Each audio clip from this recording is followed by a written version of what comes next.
finished in. This is what we call the finished product. So where we have the coats that we've been designing, such as something like this. So these are finished and ready to go.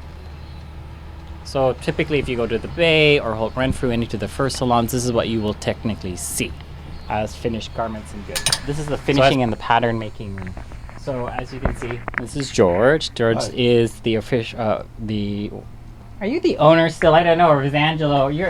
George started the company. I'm a part-time Part-time pattern maker? worker. Yeah.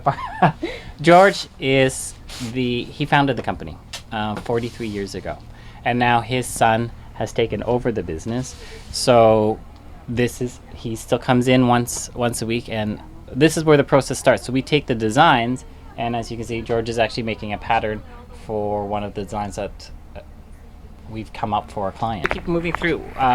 We go backwards. So this is finishing. So myself and Millie, who isn't here today, we finished all the coats all by hand.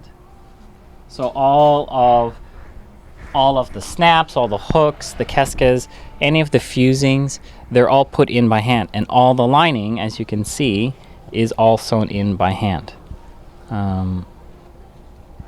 It's just one of the artifacts, the art of doing fur that makes it look like fur. It's just it can be done by machine, but it just doesn't feel and look the same. Now, as we move further into the office, this is the manufacturing end of it. So this is where all the skins are cut and blocked and worked so that we can actually see the gentleman here. We have Lassie and George. They're on the machines actually sewing trims for carpets. So a lot of these gentlemen have been sewing for 30, 40 plus years. And Nick, as you can see, he's actually prepping one of the coats for the collection. So this is Russian broadtail. Typically we use with fur, the skins are taken we get them finished and tanned either in Canada or Italy, and then they are laid out and matched. And this is Russian broadtail. Oh, okay. It is one of the oldest forms, one of the most expensive, and it's actually sewn, if you can see, each of them is sewn by hand. Each of the skin is cut, matched, and then sewn by hand. If you can see all the little pieces of tape, they're actually taped together, and then with a needle and thread sewn, cut and sewn, so that you get this seamless fabric.